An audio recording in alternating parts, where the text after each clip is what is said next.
चलो देखो, कल हमने क्या पढ़ा था? रियल डेप्थ और एपरेंट डेप्थ, राइट? आज हम लोग पढ़ेंगे, एक सेकंड, आज हम पढ़ेंगे shift through a glass slab. ठीक है, देखो इसमें ना कॉन्सेप्ट जो यूज होगा वो रियल डेप्थ और एपरेंट डेप्थ वाला ही होगा। यानी कि जो फॉर्मूला हमने पढ़ा था ना, म्यू2 ओवर म्यू1 is equals to D by D prime. बेटा म्यू2 किस मीडियम का रिफ्रैक्टिव इंडेक्स था? जिसमें से लाइट आ रही थी। ठीक है, लाइट जिसमें से आ रही थी। और म्यू1 कौन से मीडियम का रिफ्रैक्टिव इंडेक्स था? जिसमें लाइट रे जा रही थी। अच्छा, राइट। डी था हमारा रियल डेप्थ और डी प्राइम था हमारा एपरेंट डेप्थ। और इस सारे ही डिस्टेंसेस हमने कहां से मेजर किए थे? From the surface. ठीक है, राइट, ओके। इस बार हमें क्या है कि देखो, आपने कभी ये प्रैक्टिकली भी देखा होगा कि किसी ग्लास स्लैब से अगर आप कोई बुक देखते हो या कुछ भी ऑब्जेक्ट देखते हो तो वो थोड़ा सा शिफ्टेड दिखता है। जहां उसकी एक्चुअल पोजीशन है उससे थोड़ा हटकर दिखता है, right?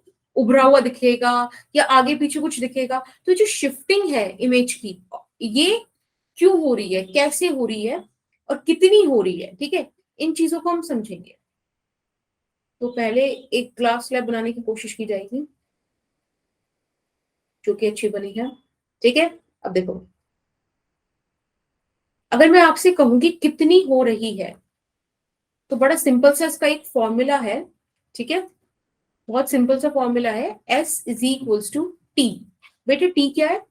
Thickness of the glass slab. ठीक है, कितनी विड्थ है, कितनी थिकनेस है उस ग्लास स्लैब की, वो टी हो गया। 1 - 1/μ। ठीक है, ये फॉर्मूला है और ये फॉर्मूला 90% केसेस में लगेगा। ठीक है, और 10% केसेस में कौन सा लगेगा? बहुत ज्यादा डिफरेंस नहीं है। ठीक है, वो भी हम करते हैं। अब देखो यहाँ पे हमारे पास ऑब्जेक्ट है। Let's say we have an observer here. ठीक, ये रहा ऑब्जर्वर। अब एक बात बताओ, यहां से हमने लाइट रे इंसिडेंट कराई इस ग्लास सरफेस पे, सरफेस 1, सरफेस 2। अब अगर ये ग्लास सरफेस नहीं होता तो बेटा ये लाइट रे, अच्छा हाँ, एस इज शिफ्ट। ठीक है, कितना शिफ्ट हुआ? ठीक, एस इज शिफ्ट। अगर देखो ये ग्लास स्लैब नहीं होती तो मुझे बताओ कि ये लाइट रे बिल्कुल ऐसे ऐसे ऐसे सीधी चली जाती ना। लेकिन यहाँ पे अगर मैं नॉर्मल ड्रॉ करूं तो बेटा ये लाइट रे एयर से ग्लास में जा रही है। एयर क्या है? रेयरर मीडियम है ग्लास के कंपैरिजन में। यानी कि light towards the normal bent होगी, बहुत ज्यादा बेंट होगी, कुछ इस तरीके से। ठीक है, अब इस लाइट रे को हम थोड़ा सा पीछे एक्सटेंड करते हैं तो ऐसा लगेगा कि ये आई प्राइम से आ रही है। बताओ लगेगा नहीं लगेगा? अगर कोई ऑब्जर्वर इस ग्लास स्लैब में बैठ जाए तो उसको यही तो लगेगा कि लाइट ओ से नहीं आई प्राइम से आ रही है। बताओ फील आई इस बात की? बोलो 4-5 बच्चों, माइक ऑन करके बोलो आराम से। Feel I? Yes ma'am. Okay okay. अब आप आगे देखो, जब भी लाइट रे सेकंड सरफेस पे जाएगी, ठीक है, फिर से रिफ्रैक्शन होगा, फिर से नॉर्मल ड्रॉ करो। अगर ये सेकंड सरफेस नहीं होता तो बेटा ये लाइट रे कुछ इस तरीके से निकल जाती सीधी। लेकिन अब सेकंड सरफेस है और वो भी कैसा? डेंसर से रेयरर। तो ये away from the normal bent होगी कुछ इस तरीके से। ठीक है, इसको आप पीछे एक्सटेंड करो तो ऐसा लगेगा कि यहां कहीं इस पॉइंट से आ रही थी। ठीक है, इसे मैंने फाइनल इमेज बोल दिया। अगर आप ध्यान से देखो तो फाइनली इमेज ओ से आई एफ पे शिफ्ट हो गई है ऑब्जेक्ट की। This is S. ओके, बोलो क्लियर है? डायग्राम समझ में आया? शगुन को आ गया? मैत्रेयी, जूबिया, पारुल? ओके, जूबिया भी डन, मैत्रेयी को भी क्लियर है। बेटा पारुल आप भी बता दो, है ना पारुल यहाँ पे?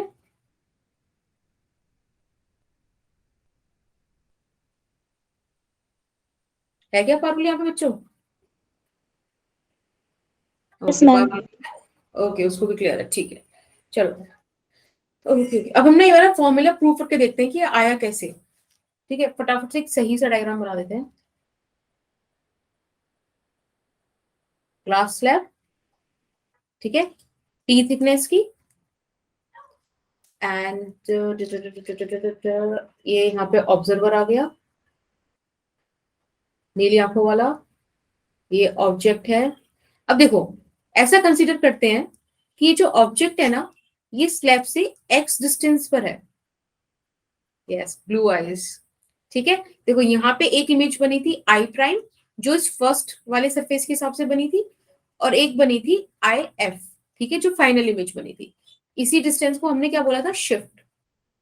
ठीक है बेटा, अब देखो ऐसे बोल देते हैं, इस पॉइंट को ए बोल देते हैं, इस पॉइंट को बी बोल देते हैं। ठीक, चलो, दिस इज सेकेंड सरफेस। अब पहले सरफेस के लिए, फॉर सरफेस वन, हम क्या करते हैं, रियल डेप्थ वाला फॉर्मूला लगाते हैं। ठीक, this is mu one which is equals to one, क्योंकि एयर है। This is mu two, and इसको म्यू मान लेते हैं। ठीक है, एयर को वन ही ले लेते हैं, एंड हेयर ऑल्सो। क्लियर, चलो, अब सिंपल फॉर्मूला क्या था, mu two by mu one D over D prime. अब जल्दी से मुझे बता दो कि सरफेस वन के लिए, सरफेस वन के लिए म्यू टू म्यू वन और डी का वैल्यू क्या होगा, जल्दी बताओ।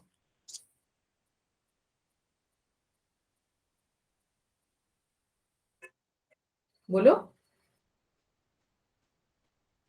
डी का वैल्यू तो चलो एक्स हो गया, सही है, क्योंकि ऑब्जेक्ट सरफेस से एक्स डिस्टेंस दूर है। ठीक है, अब मुझे बताओ म्यू टू और म्यू वन का वैल्यू क्या होगा। ये आपने पहले म्यू टू का वैल्यू बताया कि म्यू वन का वैल्यू बताया है, जुबिया? टू का, बिल्कुल। देखो बच्चों, लाइट रेस कहां से आ रही हैं, एयर से आ रही है, यानी कि यहाँ वन, और दिस इज म्यू वन, जिस मीडियम में जा रही है वहां पर म्यू आ जाएगा। ठीक है, दिस इज डी प्राइम। बेटा यहाँ से डी प्राइम का वैल्यू निकालोगे तो क्या आएगा, म्यू एक्स। ठीक है, और ये डिस्टेंस क्या है, इस आई प्राइम का ए सी डिस्टेंस, राइट। लिख दूं मैं यहाँ पे इसको इस तरीके से, कोई दिक्कत नहीं। अब हम यही काम सरफेस टू के लिए भी करते हैं। ठीक है, फॉर सरफेस टू, वही same formula, mu two mu one is equals to D by D prime. अब बेटा एक बात बताओ, जब लाइट रे इस सरफेस में पहुंचेगी इस तरीके से, अब सरफेस टू के लिए म्यू टू का वैल्यू क्या होगा, बोलो। म्यू होगा, दिस इज वन। अब मुझे सिर्फ डी का वैल्यू बता दो कि सरफेस टू के लिए डी का वैल्यू क्या है, रियल डेप्थ क्या है, बताओ। माइक वगैरह ऑन करके बता दो, अगर चैट वगैरह में टाइम लगता है तो। ठीक है, मैत्री तो चैट में बताएगी, बाकी सब माइक ऑन करके मैम बताओ। X plus T. नाइन, और सोचो। मैम सिर्फ टी। नौ, नहीं मैत्री। शगुन, पारुल, आप भी बताओ बेटा, रियल डेप्थ क्या होगी सेकंड सरफेस के लिए।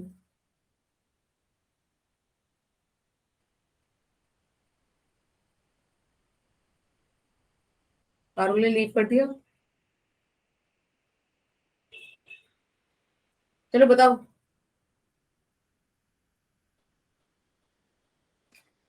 अरे देखो, इस सरफेस के लिए भाई ऑब्जेक्ट तो ये हो गया ना आई प्राइम, वर्चुअल ऑब्जेक्ट। क्या बोला था मैंने, जब फर्स्ट सरफेस के लिए आपने शिफ्ट निकाल दिया उसके बाद तो फर्स्ट सरफेस का काम खत्म। अब वो आई प्राइम वर्चुअल ऑब्जेक्ट की तरह काम करेगा, तो इसके लिए टी प्लस म्यू एक्स होगा कि नहीं, बोलो। ऐसे। अब यहां से डी प्राइम का वैल्यू निकाल दो। मतलब बेटा मेरी वजह से, मेरी तरफ से वॉइस ब्रेक हो रही है।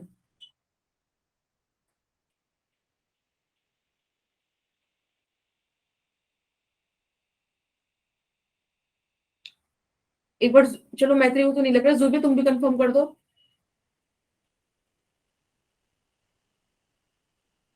बच्चा एक बार आप एक काम करो, एयरप्लेन मोड पे फोन को डालो, ठीक है, और फिर से रिजॉइन कर लो 1-2 मिनट में। मैं आपको पिछला एक्सप्लेन कर दूंगी, ठीक है, स्क्रीनशॉट ले लेना वरना। हाँ ठीक है, यहाँ से डी प्राइम का वैल्यू निकालो बेटा। चलो शगुन को भी क्लियर है। T plus mu X over mu, right. अब बेटा ये डी प्राइम क्या है? इस बी से आई प्राइम का इस बी से आई एफ का डिस्टेंस, बताओ है कि नहीं? यही तो इमेज बन रही है सेकंड सरफेस के लिए। समझ में आ रहा है ना बच्चा? ये डिस्टेंस है, ये D prime is equals to T plus mu X over mu, this distance, right. हमेशा ध्यान रखो हमारा मोटिव क्या है। हमारा मोटिव है एस को फाइंड आउट करना, ओ आई एफ को फाइंड आउट करना। तो अब एक बार बताओ मुझे, अगर मुझे ओ आई एफ को फाइंड आउट करना है तो क्या मैं ए ओ में से माइनस कर दूं किसको? ए आई एफ को। बोलो, आ जाएगा भाई? ए ओ में से, इतने में से, हाँ आ जाएगा, ठीक है। अब ए ओ क्या था? एक्स। ए आई एफ भी मुझे नहीं पता है, अब मुझे ए आई एफ निकालना पड़ेगा। लेकिन मुझे एक बात पता है कि मैंने अभी अभी फाइंड आउट किया था बी आई एफ, और ए भी मुझे पता है, थिकनेस ऑफ द स्लैब। यहां से ए आई एफ निकाल दो, ठीक है, यहाँ से ए आई एफ निकाल देते हैं। जहां तक मुझे उम्मीद है अगली स्लाइड नहीं होगी। हाँ, 1 मिनट रुको, मैं जरा स्लाइड ऐड कर दूं। इतने इसमें किसी को कोई दिक्कत हो तो पूछो आप। Slide slide slide.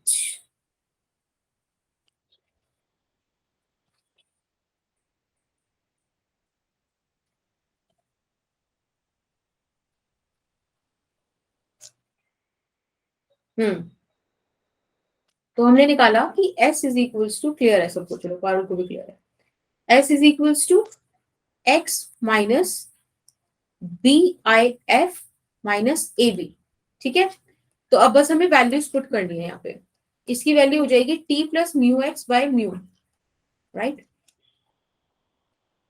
T plus mu x by mu. अब बेटा ए बी का वैल्यू टी हो जाएगा, जैसे सॉल्व कर दो फटाफट से। x माइनस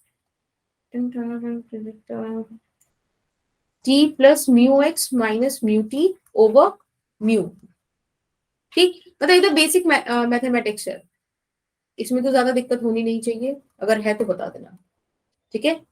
ऐसे मैंने स्टेप बाय स्टेप ही किया है। ये काटा जाएगा और इधर से हमारे पास टी कॉमन लेके बेटा क्या बच गया? Mu minus 1 by mu. आप इसको अगर सॉल्व करते हो तो आपको एस मिल जाएगा 1 माइनस 1 बाय म्यू। देखो यही लिखा था ना हमने स्टार्टिंग में कि शिफ्ट इतनी होगी, राइट, ठीक है, ठीक है। देखो ये जो पूरा हमने डेरिवेशन किया, इसके अंदर कुछ बातें इंपॉर्टेंट है। जैसे कि पहले तो इसकी अजम्पशन इंपॉर्टेंट है। एक तो ये आपने कई बार सुन ली होगी, तो मैं तो दोबारा एक्सप्लेन करना चाहूंगी ही नहीं। मैंने आपको कई बार एक्सप्लेन किया है कि रेस पैराक्सियल है, राइट, हाँ बिल्कुल। सेकंड बात ये कि हमने जो मीडियम लिया है ग्लास स्लैब के दोनों तरफ, देखो देखो ये भी एयर है और ये भी एयर है। यानी कि ये जो हमने डेरिवेशन किया है वो ऐसी मीडियम के लिए किया है जिधर दोनों तरफ सेम मीडियम है, ठीक है।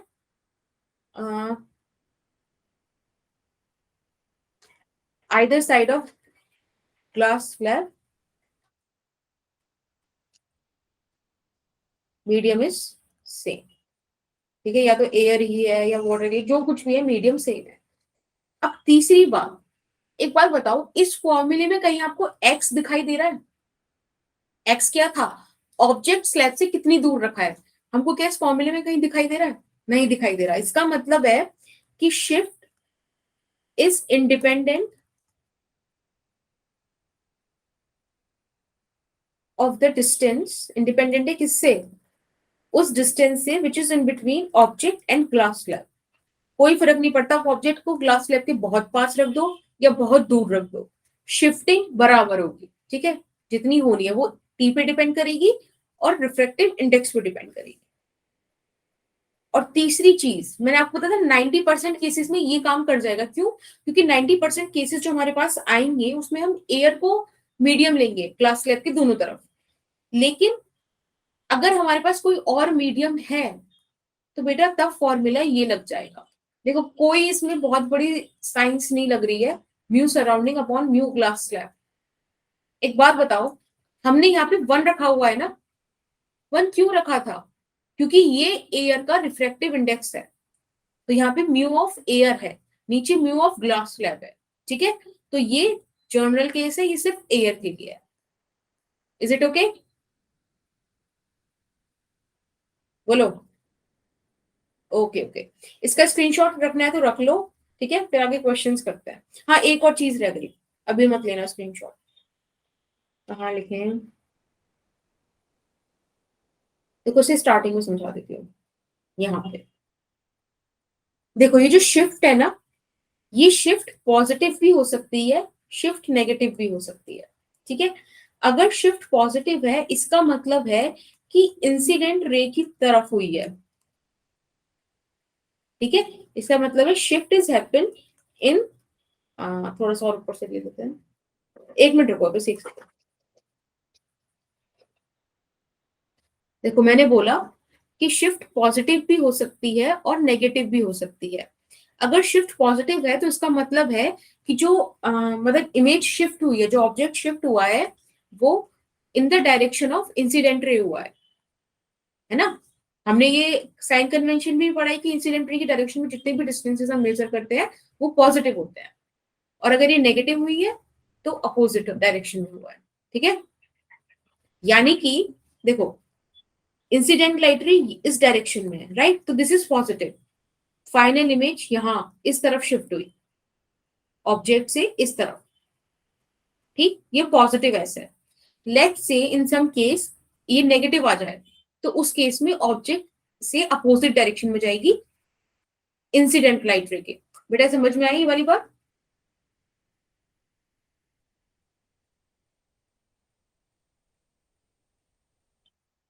Okay Parul, Maitri, Shagun, Zubia, Yes, ma'am. Okay fine, चलो ठीक है, ये टॉपिक डन होता है। अब ये वाला क्वेश्चन करके बताओ,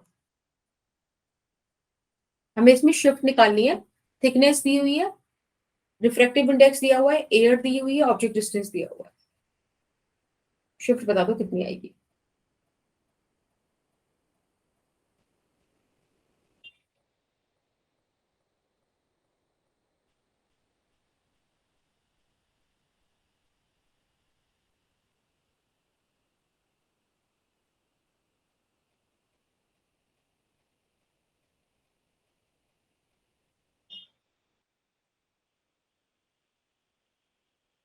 देखो शिफ्ट, शिफ्ट का हमारे पास एक ही फॉर्मूला है, ये वाला, ठीक है। यहाँ पे एयर है इसलिए मैंने ये वाला फॉर्मूला लगा दिया। थिकनेस दे रखी है 15 सेंटीमीटर। अब म्यू ऑफ ग्लास दिया हुआ है 3/2, उसका रिवर्स लोगे तो 2/3, ठीक है। एलसीएम लो तो 3 - 2 1, यानी कि 1/3 आ गया, और ये आ रहा है +5 सेंटीमीटर, है ना। यानी कि इस डायरेक्शन में इंसिडेंट रे की पॉजिटिव होगा, तो यहाँ कहीं पे फाइनल इमेज बनेगी 5 सेंटीमीटर दूर, सही है ना, सही है ये। हम्म, ये वाला बताओ, और ये वाला तुम ही बताओगे और जल्दी बताओगे, एक मैम वो मिनट से कम। नीचे वाले का स्क्रीनशॉट रह गया। हाँ ले लो,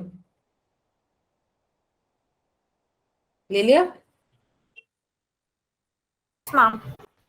अब फटाफट से इसका सोल्यूशन बता दो और बहुत जल्दी बताओ, ठीक है, 1 मिनट का भी नहीं है क्वेश्चन।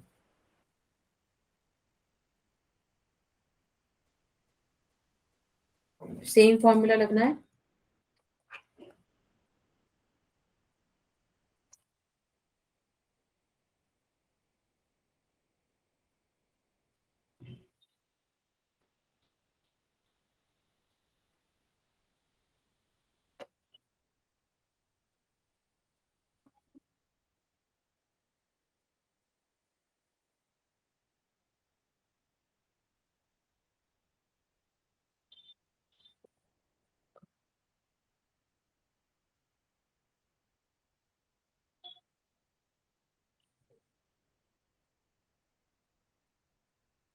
बोलो जल्दी। 0.05 सेंटीमीटर, मीटर, क्या? सेंटीमीटर। बाकी पारुल, शगुन, मैत्रेयी,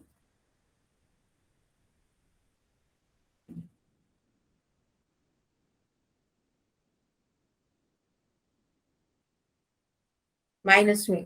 देखो माइनस तो आएगा, नो डाउट, लेकिन माइनस 0.05 नहीं, 5 आएगा बेटा।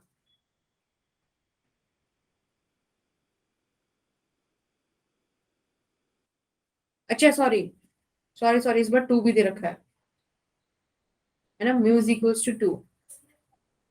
तो ये वाला फॉर्मूला नहीं लगेगा, यहाँ लगेगा म्यू सराउंडिंग और ये म्यू क्लास, ठीक है ना। Mu surrounding 2, 3 into 2, 15, and it would be 1 minus 3 by 4, 1 minus 4 by 3, minus 1 by 3। हाँ देखो माइनस का 5 सेंटीमीटर आ रहा है, यानी कि इस बार इमेज कहीं यहाँ बनी थी 5 सेंटीमीटर पीछे। माइनस तो सही बताया।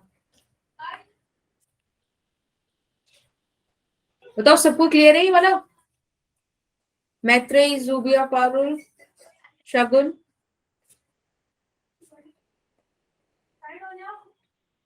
पारुल को क्लियर है,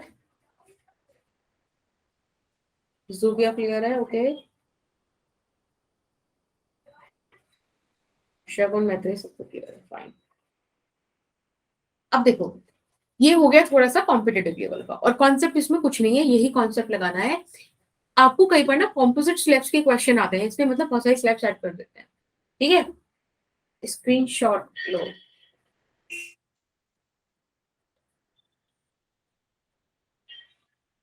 पढ़ लिया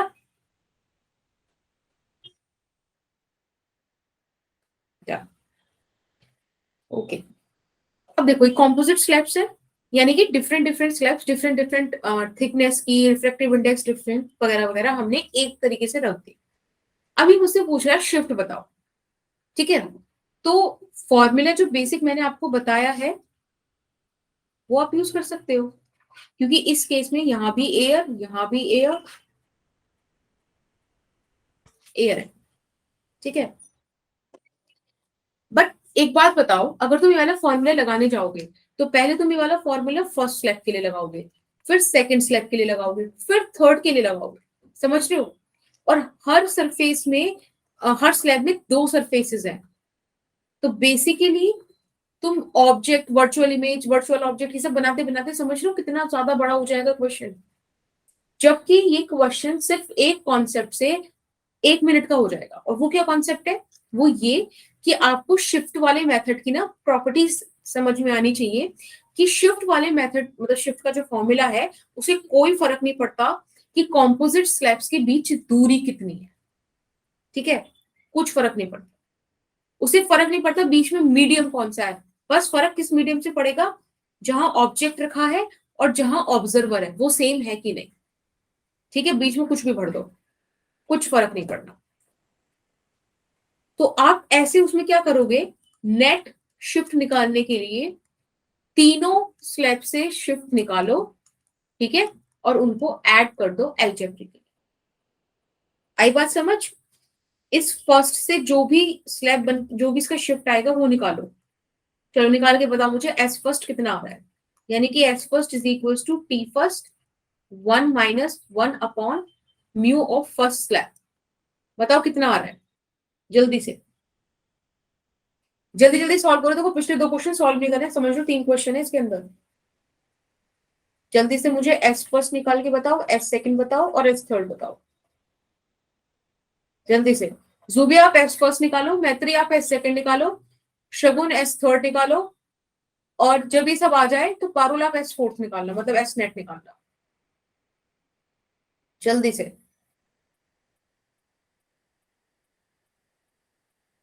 -10 आ रहा है आपका। जूबिया किस किस चीज का आ रहा है -10? एस फर्स्ट का। बेटा -10 नहीं आएगा, +10 आएगा। माइनस कैसे आ रहा है? ये तो एयर है ना, 1 हो गया इसका रिफ्रैक्टिव इंडेक्स। सॉल्व करो। 30 ब्रैकेट में 1 - 3 1 - 2/3, रिवर्स भी तो होगा ना। इस वाले फॉर्मूले में म्यू नीचे आएगा, 3/2 नीचे आएगा, तो 2 ऊपर जाएगा, 1 - 2/3। बताओ क्लियर हुआ हो गया। मैत्रेय का भी 10 आ रहा है, वेरी गुड। शगुन, एस थर्ड बताओ बेटा।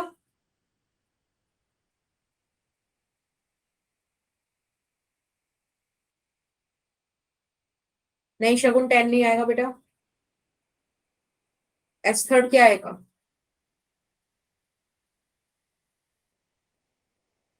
हम्म, 5 आएगा। देखो यहाँ थिकनेस भी देखना। देखो एस थर्ड, पारुल बेटा आप एस नेट निकालो। एस थर्ड के लिए अगर आप फॉर्मूला लगाओगे तो बच्चे ये नहीं आएगा। हाँ गुड पारुल। देखो 15 × 1/3, 5। शगुन क्लियर हुआ बेटा? शगुन, हाँ देखो 25 सेंटीमीटर आ गया। कितना जल्दी हो गया ये क्वेश्चन। अगर हम बिल्कुल कॉन्सेप्ट वाइज जाते तो इस क्वेश्चन में बहुत टाइम लगता। ठीक है, तो आपको ये बात ध्यान रखनी है कि ऑब्जर्वर और ऑब्जेक्ट इन दोनों की मीडियम पे डिपेंड करता है। ठीक है, इन दोनों के मीडियम पे डिपेंड करता है, बस। बाकी आप ये फॉर्मूला लगा सकते हो। और पता है इसको इस चीज से भी फर्क नहीं पड़ता कि स्लैब्स के बीच में डिस्टेंस कितना है। यहाँ पे 10 10 दिया हुआ है, अनसिमेट्रिक भी हो सकता है, कुछ भी हो सकता है ना, इस चीज से कोई फर्क पड़ता। No effect. ठीक है, इस चीज से भी कोई फर्क नहीं पड़ता। समझ में आया शिफ्ट का फॉर्मूला कितना मस्त है। ओके, इसको ध्यान रखना, बहुत अच्छी चीज है ये। और क्वेश्चन बिल्कुल बन सकते हैं इस पे। और डर जाओगे तुम फिगर डायग्राम देख के क्या हो गया। हम्म, चलो क्रिस्टल क्लियर है तो ये वाला क्वेश्चन करेंगे अब हम। और ये क्वेश्चन मैं आपको, चलो चॉकलेटी क्वेश्चन दे देती हूँ उसको, ठीक है।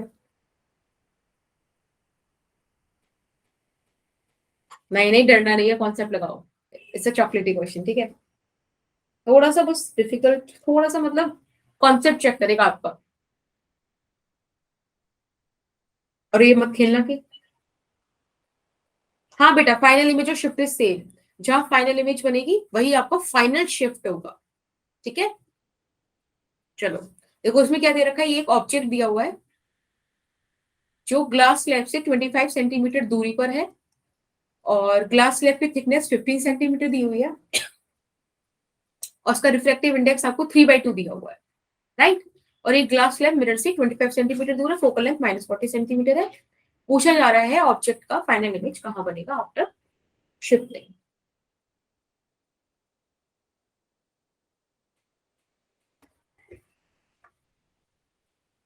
तो 18:06 हो रहे हैं, 18:09 तक का टाइम है, ठीक है, 3 मिनट। फटाफट से सॉल्व करो।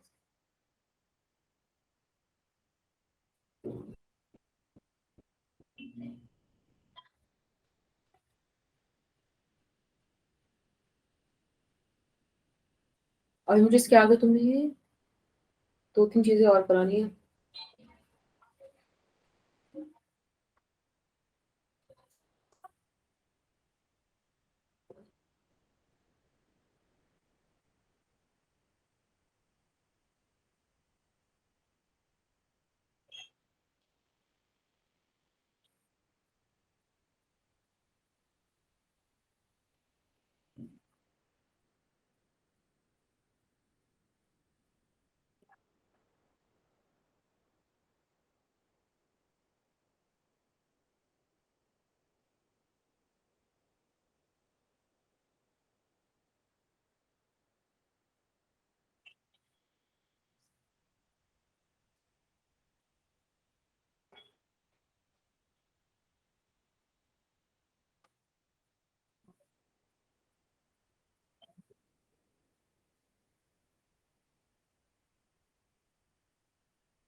किसी का आया?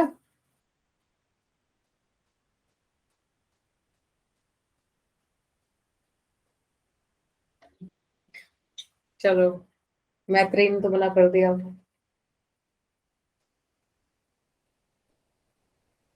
बाकी पारुल, जुबिया, शगुन।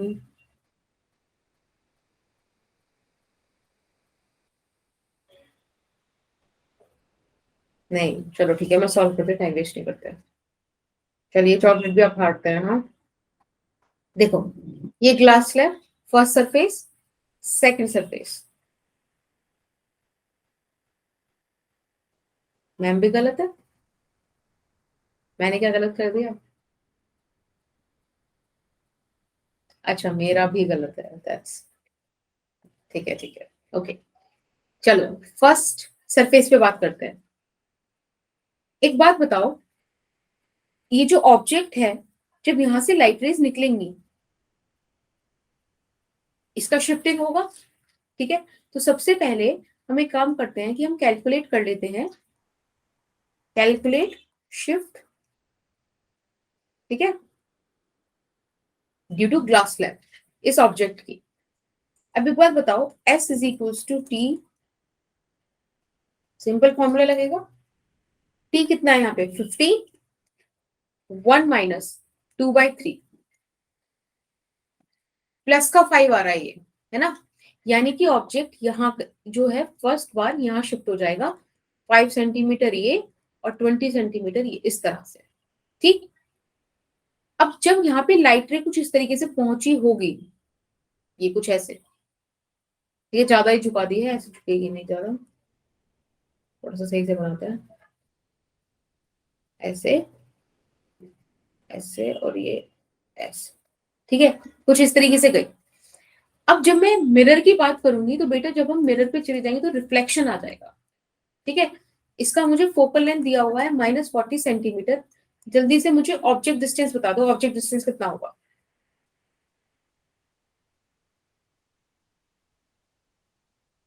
बताओ, ऑब्जेक्ट डिस्टेंस कितना होगा?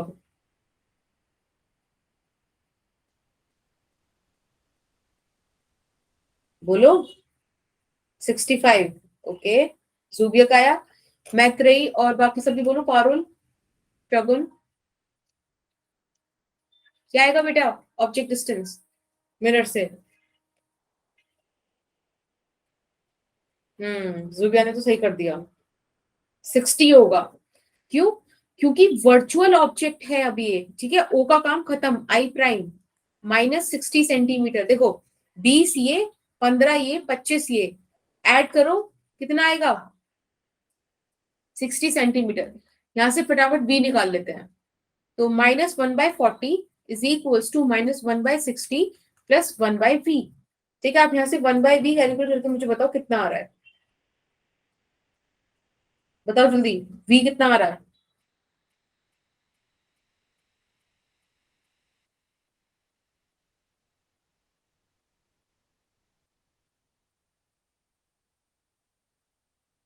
बोलो।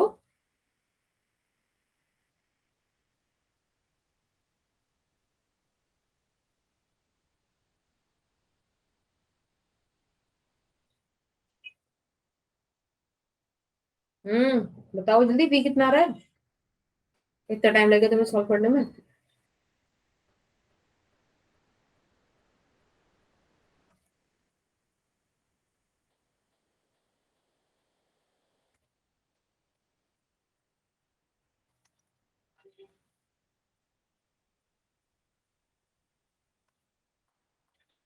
आ रहा है या नहीं आ रहा? हो यहीं पे तुम सारे। -120, ये आ रहा है इमेज का डिस्टेंस फ्रॉम द मिरर। आ गया बेटा आंसर 120? सबका आ गया? यही आंसर है, मार्क कर दो बी ऑप्शन ना। और जितने भी इस पे भी हाँ बोल रहे हो ना तुम, सारे गलत हो। बस एक जुबैर ने मना कर दिया। बेटा, ये तो इमेज डिस्टेंस कब होता? जब ये स्लैब नहीं होती। अभी जो लाइट रेन यहाँ से वापस आएगी इधर, ये भी तो शिफ्टिंग फेस करेगी, है ना। लाइट रे यहां भी तो शिफ्ट होंगी। हाँ, अब फिर से निकालो shifting of image due to glass slab. ये पॉइंट समझ आया? बस यही पॉइंट था चॉकलेटी। अगर तुम इससे पहले रुक गए तो बहुत गलत बात है। ये पॉइंट था चॉकलेटी पॉइंट कि यहाँ पे इसके बाद ये दोबारा से शिफ्टिंग होगी। तो जो 120 बड़े प्यार से देख के बी लगा देंगे ना, उनका क्वेश्चन गलत हो जाएगा।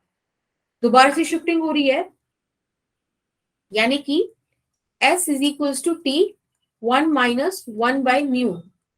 ठीक, थिकनेस कितनी है 15 सेंटीमीटर, और ये तो वापस वही आएगा। बेटा इस बार भी 5 सेंटीमीटर आ रही है। अब मुझे बता दो ऑप्शन क्या आएगा। +5 सेंटीमीटर। बताओ मिरर से कितनी दूर होगी इमेज, जल्दी जल्दी बताओ। ये तो क्लियर है कि बी नहीं होगा, ऑप्शन ए नहीं होगा, या तो सी होगा या तो डी होगा। देखो दोनों ही 120 से 5-5 के डिफरेंस पर है। जुबे का आंसर आया है सी। मैत्रेयी, शगुन, पारुल, फटाफट से अपने आंसर बताओ।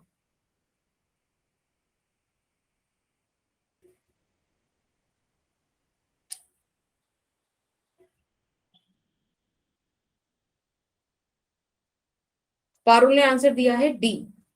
ओके, यहां लिख लेते हैं।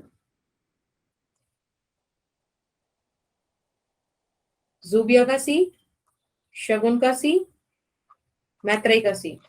ओके पारुल, बेटा ऑप्शन सी आएगा। क्यों? क्योंकि प्लस का 5 आ रहा है ना। देखो प्लस का 5 आ रहा है ना। अब देखो इंसिडेंट लाइट रे इस ग्लास स्लैब के लिए इस डायरेक्शन में है। बोलो, जब लाइट रे मिरर से टकरा रही है, टकराने के बाद ही तो ग्लास स्लैब पे आ रही है। तो ग्लास स्लैब के लिए ये इंसिडेंट लाइट रे की डायरेक्शन है, इस डायरेक्शन में डिस्टेंस पॉजिटिव होगा। अब सोचो कहीं यहां इमेज बन रही हो, इस पॉइंट पे फाइनल इमेज। चलो फाइनल छोड़ो, एक मिनट। इस पे कोई इमेज बन रही है आई डबल प्राइम 120 सेंटीमीटर पे।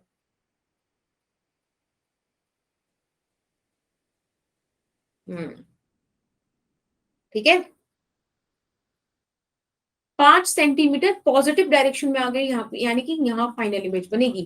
तो 125 सेंटीमीटर इसकी आंसर। ठीक है, स्क्रीनशॉट लेना है तो ले लो, आगे चलते हैं।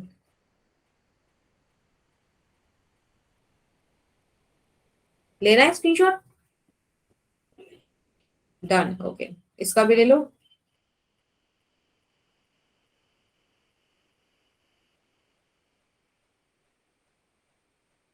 डन। अब हम पढ़ेंगे टोटल इंटरनल रिफ्लेक्शन। ठीक है, बड़ा प्यारा फिनोमिना है और बहुत ही सिंपल है समझने को। देखो ये मैंने एक इंटरफेस लिया, मैं चाहती थी सीधी लाइन आए, बेटर। ये डेंसर मीडियम, ये रेयरर मीडियम। ठीक है, अब मैंने क्या करा इसमें, ये देखो 4 नॉर्मल ड्रॉ कर रही हूं मैं। ठीक है,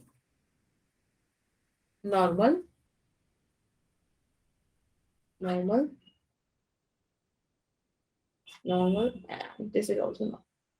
ठीक है, अब एक बात बताओ बेटा, मैंने आप लोगों को बताया ना कि अगर हम डेंसर से रेयरर में जाएं, लाइट रे डेंसर से रेयरर में जाए तो वो away from the normal bend होती है, राइट। यानी कि कुछ इस तरीके से बेंड हो जाएगी। सही बात है, ये एंगल ऑफ रिफ्रैक्शन हो जाएगा। अब सोचो मैं एंगल ऑफ इंसिडेंस बढ़ा दूं। ठीक है, मैंने एंगल ऑफ इंसिडेंस बढ़ा दिया पहले केस से। अब ये रिफ्रैक्शन और ज्यादा हो जाएगा। एक मिनट, मतलब लाइट रे और बेंड हो जाएगी, होगा ना भाई। एंगल ऑफ इंसिडेंस बढ़ा के तो और ज्यादा बेंड होगी। ठीक है, सोचो कोई एक ऐसा एंगल आ जाए कि जब आप लाइट इंसिडेंट करो उस एंगल पे और उसकी कॉरस्पॉन्डिंग लाइट सरफेस से पास हो जाए, यानी कि एंगल ऑफ रिफ्रैक्शन 90 डिग्री हो जाए। बेटा इस केस को बोलते हैं, इस केस में जो इंसिडेंट एंगल है उसको बोलते हैं क्रिटिकल एंगल। ठीक है, क्रिटिकल एंगल, यानी कि वो एंगल जिसके कॉरस्पॉन्डिंग रिफ्रैक्शन का एंगल 90 डिग्री हो। क्या ये बात समझ में आती है? बोलो। ओके। अब एक बात बताओ, अगर मैं इससे ज्यादा एंगल पे ले जाऊं, इससे भी ज्यादा एंगल पे मैं लाइट इंसिडेंट कराऊं, दिस इज आईसी, और ये एंगल इंसिडेंस जो है वो इससे भी ज्यादा है, तो इस बारी लाइट रे तो इसी मीडियम में वापस आ गई, है ना? बताओ, ये चीज का फील आया कि जब मैंने एंगल ऑफ इंसिडेंस ज्यादा कर दिया angle of critical, sorry, critical angle से, तो लाइट रे उसी मीडियम में वापस आ गई। और एक बात बताओ, जिस मीडियम में लाइट रे वापस आ जाती है उस प्रोसेस को क्या बोलते हैं? एक सेकेंड जरा।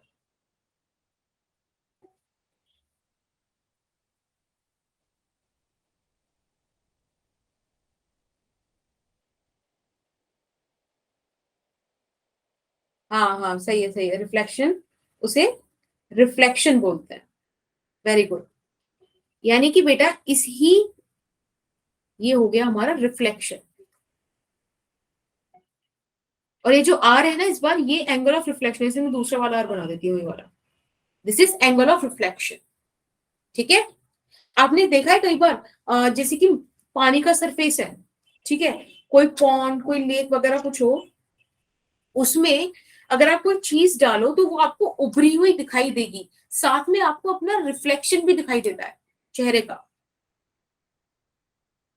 हम्म। तो यानी कि ये तो संभव है कि अगर एक सरफेस पे लाइट पड़ रही है तो उसका कुछ पार्ट रिफ्लेक्ट हो जाए, कुछ पार्ट रिफ्रैक्ट हो जाए, लेकिन ये रिफ्लेक्शन उस रिफ्लेक्शन से अलग है, इसीलिए इसको टोटल इंटरनल रिफ्लेक्शन बोलते हैं। मतलब लॉस वगैरह तो हम वही लगा सकते हैं जो रिफ्लेक्शन के हैं, लेकिन ये फिनोमिना अलग है। ठीक है। ये फिनोमिना दो बातों पे डिपेंड करता है, इसकी कंडीशन है, ये कंडीशनल है फिनोमिना। ठीक है। इसकी पहली कंडीशन है कि लाइट डेंसर से रेयरर में ट्रेवल कर रही हो, और दूसरी कंडीशन है बेटा कि एंगल ऑफ इंसिडेंस बड़ा होना चाहिए क्रिटिकल एंगल से।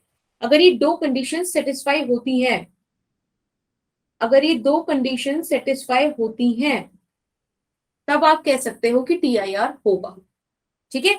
और इसे टोटल क्यों बोलते हैं? क्योंकि लगभग लगभग 100% रिफ्लेक्शन हो ही जाता है। ठीक है। सिंपल था। बोलो। ये जो सिचुएशन होती है ना, जब लाइट सरफेस पे से चली जाए, हाँ सही है, हो गया। जब लाइट बिल्कुल सरफेस पे से चली जाए 90 डिग्री पे होके, बाकी सबको भी आ गया, तो बेटा इस कंडीशन को बोलते हैं ग्रेजिंग इमर्जेंस। इसको बोलते हैं ग्रेजिंग इमर्जेंस। ओके। सरफेस पे से चली जाए।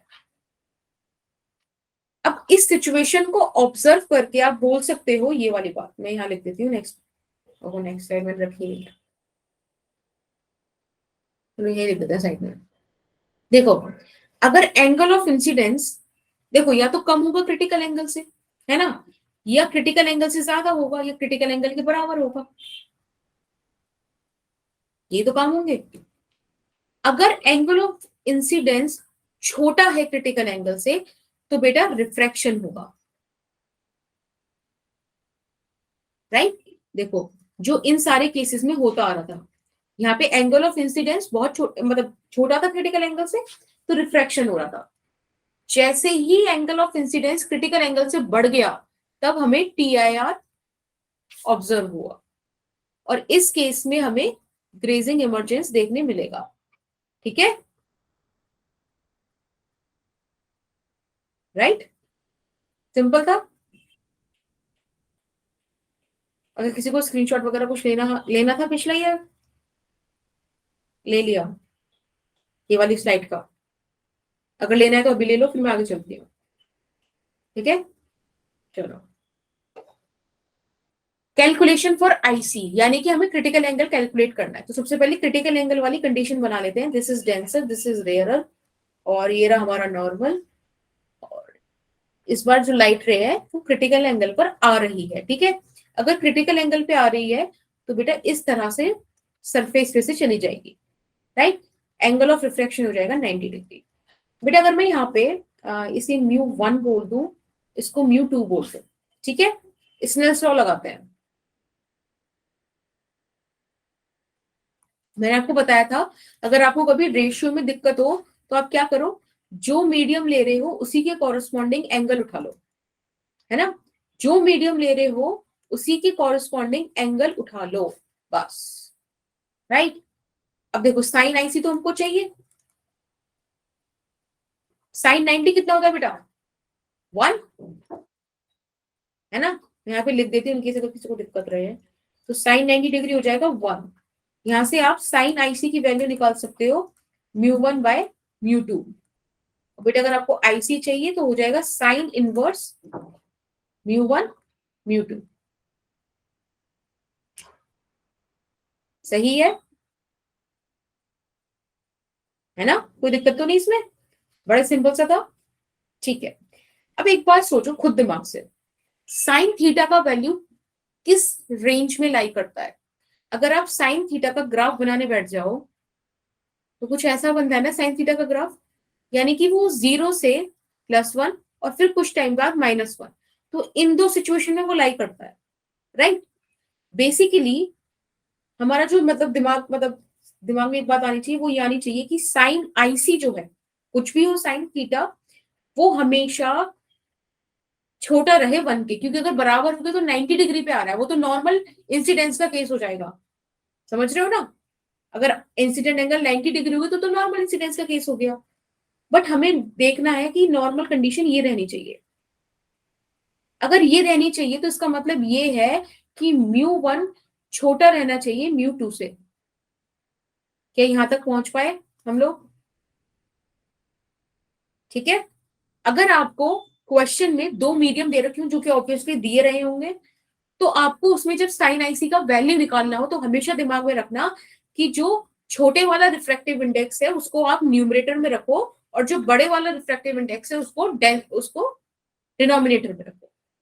मोर ओवर जिसका रिफ्रैक्टिव इंडेक्स ज्यादा उस वो डेंसर होगा, तो भी आप ये चीज यूज कर सकते हो, ठीक है। क्वेश्चंस के लिए वाला पॉइंट ध्यान रखोगे, छोटे वाला रिफ्रैक्टिव इंडेक्स ऊपर, बड़े वाला रिफ्रैक्टिव इंडेक्स नीचे, कॉन्सेप्ट ये रहा।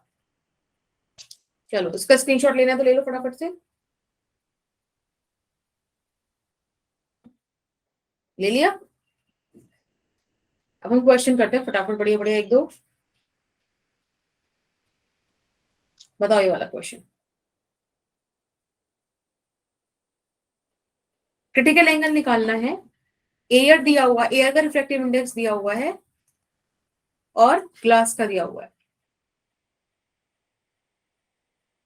ठीक है। अब देखो साइन आईसी क्या हो जाएगा, इनमें से छोटा कौन सा है, 1, तो ये तो 1.5 है, बस अब इसको यहां रख दो।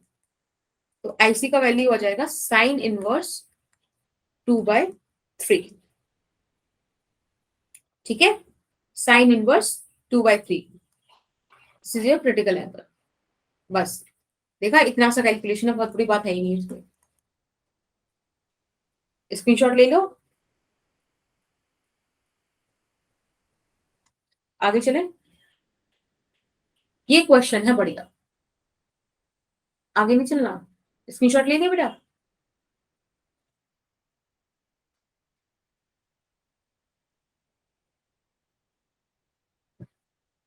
क्या ये वाला क्वेश्चन करके दिखाओ, कंप्लीट द पाथ ऑफ रे। देखो ये एयर है, ये ग्लास है, इसका रिफ्रैक्टिव इंडेक्स 3/2 दे रखा है, ठीक है। यहाँ एयर का 1 दे रखा है। अच्छा एक और चीज लास्ट वाली स्लाइड में, ये जो साइन इनवर्स 2/3 आया है ना, वैसे तो मैं आपको मतलब यूजुअली बोलूंगी नहीं कि आप मैथमेटिकल वैल्यू कुछ याद रखो, बट आई इंसिस्ट कि आप इसको याद रख लो। इसका वैल्यू 42 डिग्री है, ठीक है, क्योंकि ग्लास का केस ज्यादा आता है।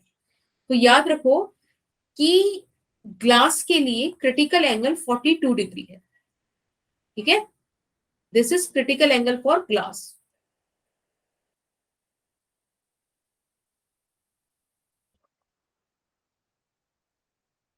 ठीक, this is critical angle for glass. Okay, तो अब देखो ये ग्लास है, एयर है, एक लाइट रे लाइट रे इंसिडेंट कर रही है, ये एंगल दे रखा है 42 डिग्री। अब बताओ ये लाइट यहाँ से निकलेगी तो किस पाथ पे निकलेगी, इसका पाथ ट्रेस करो, और यही आज का हमारा लास्ट क्वेश्चन रहेगा, ठीक है, स्लाइड का।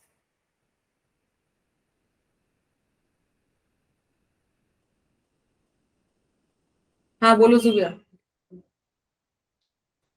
मैम इसमें ना टोटल इंटरनल रिफ्लेक्शन होगा, क्योंकि आपने बोला है कि जो 42 डिग्री होता है तो वो टीटीआर वाली कंडीशन होती है, तो जो एंगल ऑफ इंसिडेंट होता है वो एंगल ऑफ रिफ्लेक्शन के इक्वल होता है। बट ये 42 एंगल ऑफ इंसिडेंट नहीं है, 90 माइनस 42 एंगल ऑफ इंसिडेंट होगा, तो उसी डिग्री पे देखो फिर यहाँ पे क्या होगा, यहाँ पे हमें पहले नॉर्मल ड्रॉ करना पड़ेगा, ठीक है, बाकी देखो इसको आप एंगल ऑफ इंसिडेंस मत समझना, ठीक है, यहाँ पे आप नॉर्मल ड्रॉ करोगे और अब ये आएगा हमारा एंगल ऑफ इंसिडेंस। तो basically 42 degree plus theta is equal to 90 degree, और यहाँ से थीटा आएगा आपका 48 डिग्री। अभी मैंने आपको बोला था कि ग्लास के लिए क्रिटिकल एंगल होता है 42 डिग्री। अब बेटा ये इंसिडेंट एंगल 42 डिग्री से ज्यादा है, यानी कि यहाँ होगा TIR, कुछ इस तरह से लाइट रे चली जाएगी। This angle is also 48 degree, सही है। अब देखो आप अगर TIR लगाओ, वो सॉरी नॉर्मल की प्रॉपर्टी लगाओ, तो ये एंगल 90 डिग्री होगा, राइट, दिस इज 48, तो ये 42। बेटा अगर आप ये वाला ट्राइंगल देखो AB और C, तो ये एंगल कितना आ गया 48। अगर ये 48 है तो यहां से जब मैं नॉर्मल ड्रॉ करूंगी तो ये एंगल 42 हो जाएगा। Incident ray normal, this is angle of incidence which is equals to angle of sorry critical angle. और बेटा अगर ये क्रिटिकल एंगल के इक्वल हो गया, इसका मतलब एक मिनट कि इस बार ग्रेजिंग इमरजेंस होगा, क्योंकि इंसिडेंट एंगल बराबर हो गया क्रिटिकल एंगल के, यानी कि लाइट रे इस तरह से चली जाएगी। बोलो समझ में आया, बताओ बेटा, समझ में आया।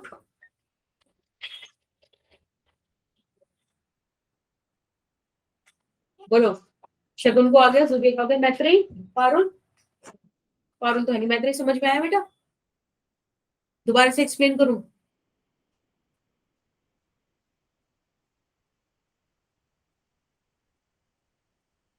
बोलो मैत्रेयी।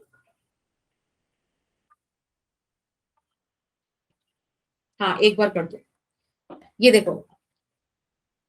अच्छा अगर किसी को स्क्रीनशॉट लेना है तो स्क्रीनशॉट ले लो एक बार, सेकंड वाला नॉर्मल इंसिडेंस का केस है। अच्छा उसे चलो, हाँ वो तुमने कर लिया, अच्छी बात है, इसे नेक्स्ट क्लास में देखेंगे। फिलहाल अगर किसी को स्क्रीनशॉट लेना है तो स्क्रीनशॉट ले लो, मैं एक बार फिर से इसे रफ करके समझा रही हूँ, ठीक है। हाँ ओके, एक मिनट रुको।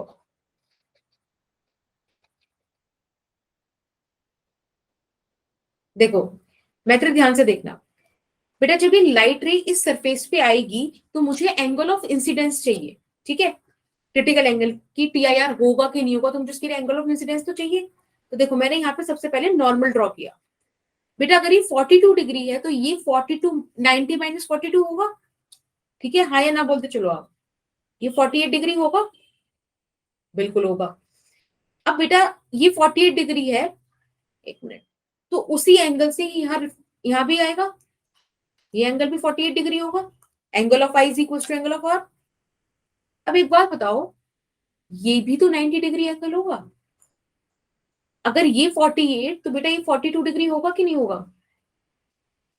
बोलो, बिल्कुल होगा।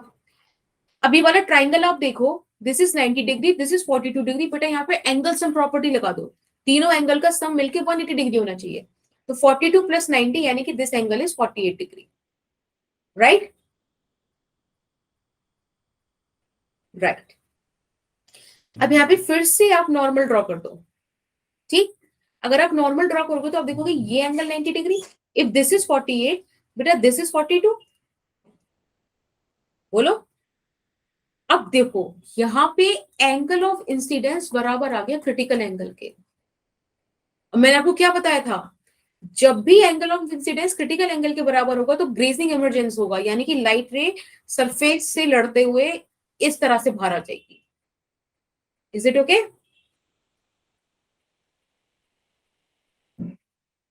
Okay, clear. चलो, ये आपका होमवर्क हो गया, ठीक है। नेक्स्ट क्लास में डिस्कस करेंगे। या वेलकम। अभी मैं क्लास एंड करती हूँ, अगर आपको कुछ मुझसे पूछना है तो आप रुक जाओ, अदरवाइज क्लास एंड होगी, आप लीव कर सकते हो। कुछ पूछना हो तो रुक जाओ, वरना जा सकते हो। कोई दिक्कत, कोई परेशानी, कुछ कहना है?